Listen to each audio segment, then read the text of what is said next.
A very, very warm welcome, and it's my privilege after a very long time to welcome you here once again in Gurgaon, and welcome all of you who are joining us in different rooms in Leela. Welcome you who are joining us from home, from your office, and this is People Matters TechHR. This is your home. So big round of applause once again, and thank you so much for being with us. The video invites us to think about this journey, embarking on a journey of possibilities, embarking in this world which is, in a way, far more complex, more uncertain, but at the same time, a world a lot more connected, and a world that is full of those possibilities. And I think in many ways, an opportunity of a lifetime that we have to rethink what's possible. And that's what we're going to be doing with all of you in the next 2 days. Historians, academicians, economists have always looked at pandemics as a way for a huge societal shift. And in many ways, the pandemic is a portal between the old and the next. It's a gateway. It's a gateway of an opportunity. As a collective, we can either let it go, put it part of the past, go back to what it was, or we can embrace this portal and this gateway as an opportunity to reimagine a new economic model, to reimagine the way we live, to reimagine the way we work, and to make work more inclusive, healthier, safer, and reimagine a world that not only we design for ourselves, but a world that we're willing to fight for. And that's going to be our invitation for each one of you at People Matters TechHR. This year's theme is Rethink What's Possible. And we're going to invite you to look at the world with fresh eyes as you go through the next 2 days, as an invitation to rebuild the opportunity that you have within your organization to make a difference. So I'm going to start with a question. When we think about the context we are today, and we're going to be hearing a lot of our speakers talking about the fifth industrial revolution, and we're going to talk about tech convergence. We're going to talk about how AI, 5G, 3D printing, voice recognition, virtual reality, augmented reality, how all of it is converging to create something new. And it's converging between the physical, the digital, and the biological. It's making things possible that were not possible before. So I'm going to ask you a question as I invite you to think about this mindset of possibilities. What are some of the top-of-the-mind feelings that come? What are some of those emotions? Our invitation in the next 2 days is going to be look at the world in front of you with a mindset of possibilities, and you're going to hear us say that throughout the 2 days. So what are some of the top-of-mind emotions? Anybody? Just shout it out. Let me see which emotions come top of mind without thinking too much. Curiosity? Excitement? Positivity? Passion? Optimism? Exploration? Learning? Apprehension. Interesting. More. Whether our job will be there or not. Fear, right? Apprehension, fear, positivity, engagement, learning, excitement. So it's beautiful to see that it's mixed bag, right? When we look at possibilities, and the video showed us when we look at possibilities as a child, we probably didn't have all those mixed emotions. But now as adults, we know. And it's not that negative emotions are not useful. They are. It helps us plan better. It helps us make sure that we de-risk ourselves. But I love this quote from Steve Jobs and say, innovation is the ability to see opportunity in change. So how are we able to embrace this world of possibilities with the positive mindset of optimism, excitement, learning, and really look at those so-called negative emotions as a way to de-risk ourselves, but not as our compass as we go through this world of possibilities. So what I'm going to quickly tell you before we move to the keynotes today is a couple of reflections. The first reflection is about what's happening in the world of technology, and I'll set the context very quickly. And the second reflection is going to be about what is, in our opinion, in People Matters, your role in that journey of transformation. So let's start with the first one. And I love this story, and I shared this story with you before, but I think it's still so relevant.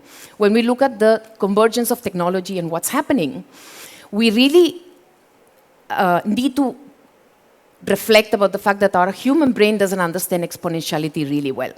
And I'll tell you the story of the inventor of the chessboard and the king. How many of you know this story? All right, okay, still, then many of you don't know the story. Very quickly, so the inventor of the chess went to his king and said, "King, I've created this amazing game." And the king was very delighted, and he said, "This is an amazing game, and I will reward you with whatever you want." So the chess inventor said, "I want 1 grain of rice to double for every one of the 64 squares of the chessboard." The king thought that this guy was really a fool, and he said, "Of course, I will grant you your reward." Little did he know that he had committed to 1,000 times more rice that exists on Earth, and a mountain of rice that is bigger than the Everest. The legend says, of course, the king went bankrupt, the chess game inventor took over the whole kingdom. But for all of us in this room, what's important is that we reflect that human intuition doesn't understand exponentiality really well. And as you go through the next 2 days, we will be talking about convergence, we will be talking about speed, we will be talking about technology. And my invitation to all of you would be, you are going to underestimate the effects that that will have in your business, in your organization, in your industry. So inviting you to always think about this little story about the chess inventor, because our brains are not equipped to be able to understand exponentiality really well. So what are some of those technologies? And we're going to see them throughout the next 2 days. What are some of those technologies that are coming, are changing the way we live, are changing the way we work? And some of you are already using some of those. First one, we're going to talk about the metaverse. A lot of our partners already talk, and many of you are already experiencing and using and leveraging the metaverse for onboarding, for learning, for engagement. The metaverse is a new alternative reality. And this is a beautiful example to show you the impact, the economic impact that the metaverse can have. This is a concert by Travis Scott. It was a 9-minute concert that was aired last August. And he actually made $20 million, which is 20 times more than what he used to make in a physical concert. Which is interesting for us to know because it's creating a multi-million, trillion economy in parallel. What does it mean to us in the HR space? It means that we have an alternative channel, and many organizations are already buying real estate in the metaverse and using that real estate not just to engage with customers, but to engage with employees as well. So what does it mean to each one of us? The second technology or trend that I'll invite you to reflect upon is crypto and what non-fungible tokens, NFTs, really mean to us. We normally understand crypto in the context of currencies, but cryptos today, the NFT technology, can have multiple implications. Now, here is one of them, the emerging digital flexes, and you're going to have the opportunity, I'm going to tell you a little bit more about it in a minute. And we have some examples here. Beeple was the first digital art that was sold in Christie's at more than $69 million. And a lot of those limited edition of digital flexes were also launched in 2007, 2008, and many of them, like the CryptoPunks or the Ape Yacht Club, was able to be able to raise as much money as $11.8 million, which was one of the CryptoPunks. You're going to have an opportunity to be part of the TechHR CryptoPunks 2022. So we're going to create a limited edition of avatars of all of you. So if you want to be part of that, you're going to have the opportunity. I already got mine ready. But you're going to have the opportunity to go to the People Matter stall and be part of the TechHR Punks 2022. Now, what's the intention? The intention is, again, to embrace that playfulness of what this technology really means. What is the application that crypto can have? Crypto can be used for background checks. Many of you are already using blockchain for background checks. Can be used to authentify skills. It can be used to be able to lock in anything that you want to prove ownership. And your emerging generations are also looking at digital flexes, and they value that more than the physical rewards. So an opportunity for you to reflect on what does that mean. So we're in this renaissance, and as I said, the portal for you to be able to walk through. And in this renaissance, we have the opportunity to shift what economic value means. And our invitation here is to really shift from the role of government and the role of shareholdings to really the role of maximizing societal well-being. So very quickly, I'm going to move to the second part. What's our role as human resources professionals, as people and work leaders? What does that mean to us? And as I was reflecting, and that's one question that is very core to People Matters, because that's our purpose. Our purpose is to enable you and your teams to become the answer for your business. So that's a question that we keep thinking all the time.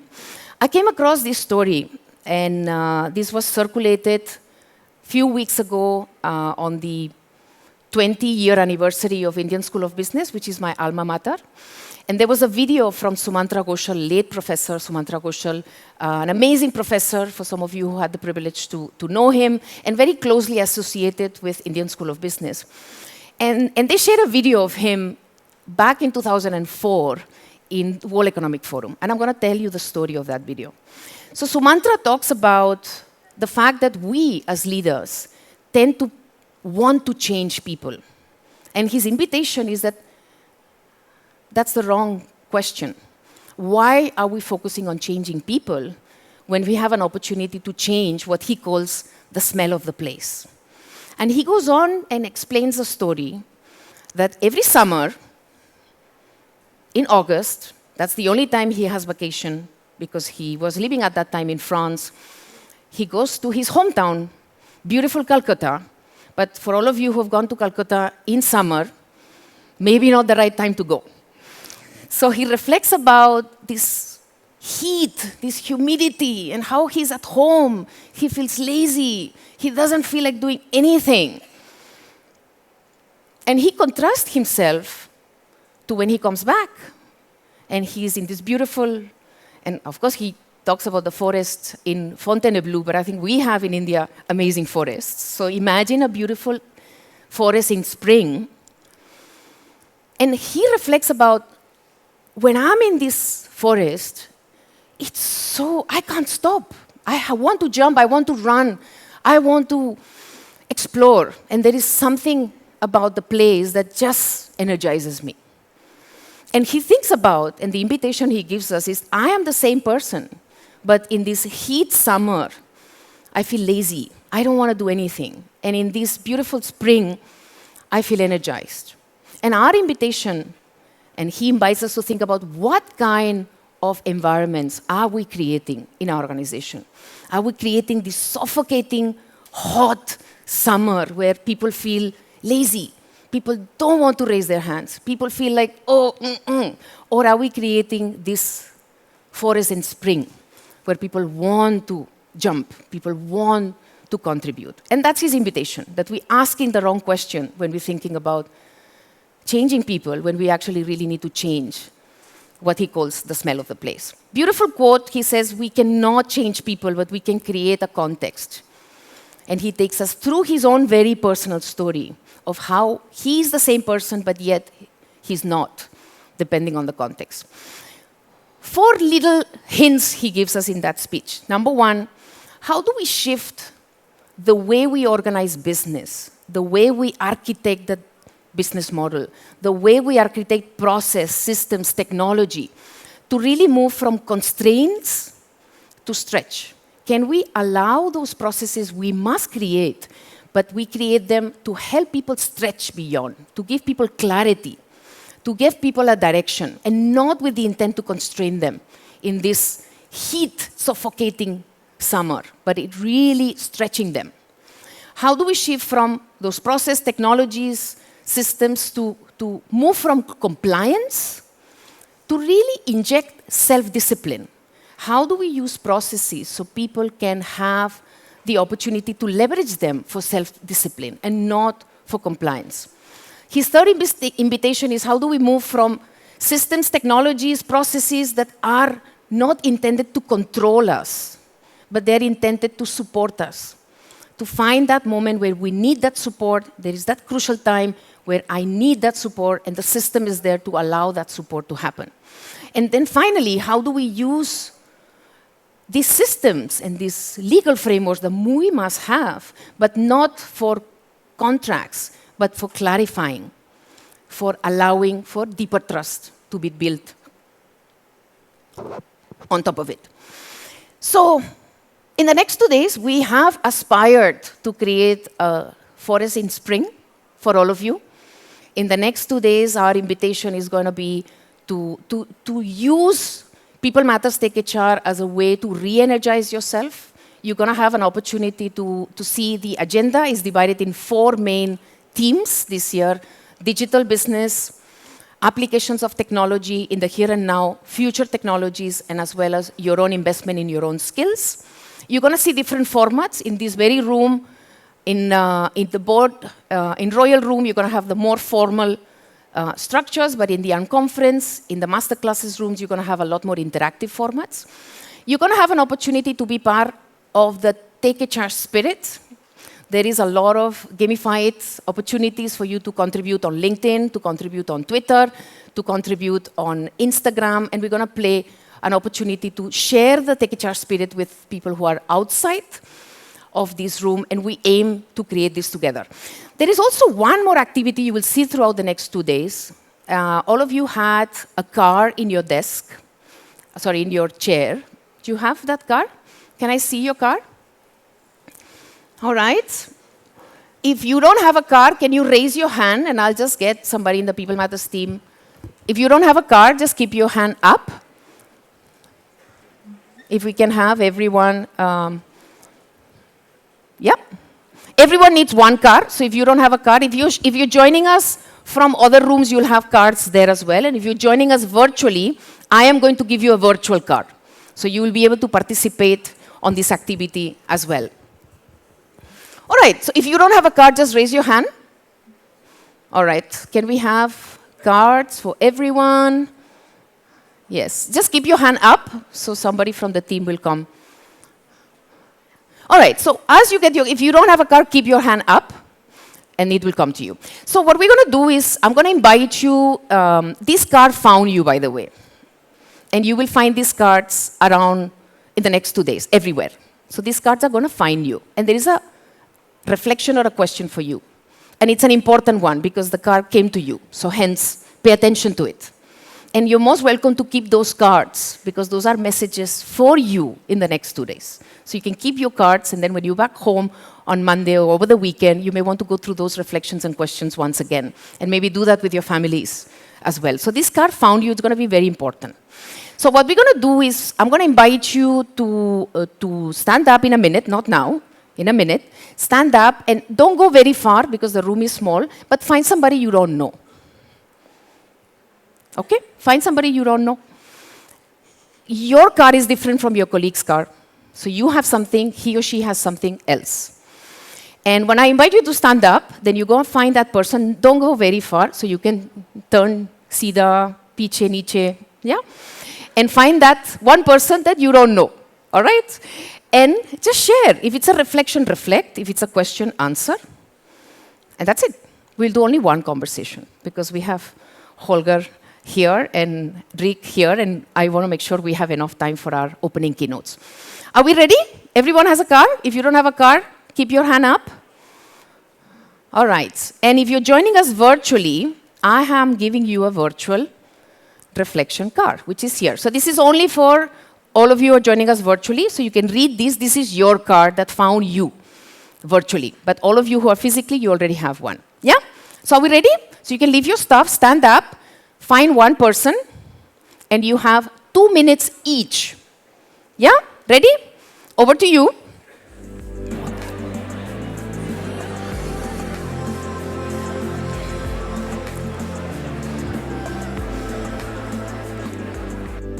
Some of you who are joining us virtual, you may want to put your answer on the chat.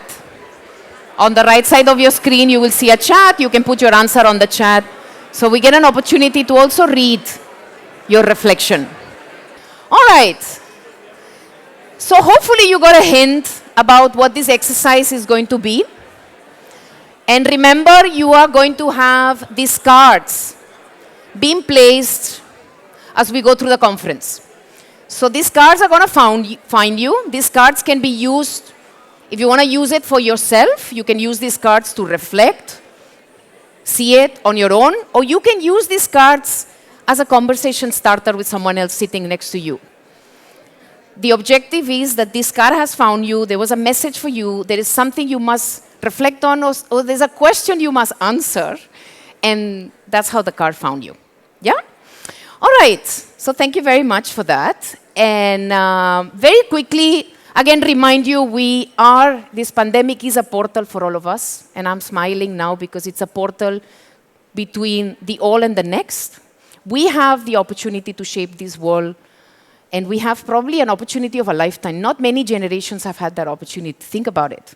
So we have this opportunity, this gateway to create these new possibilities. Hopefully, rethinking what's possible, which is our team, is going to allow you to go into that gateway with some of those beautiful emotions that you share: passion, excitement, curiosity. So a very warm welcome once again to People Matters TechHR 2022. Welcome to Asia's largest HR technology conference. Welcome to Rethink What's Possible. And remember, TechHR is not a conference, TechHR is an experience. And welcome home. Thank you very much.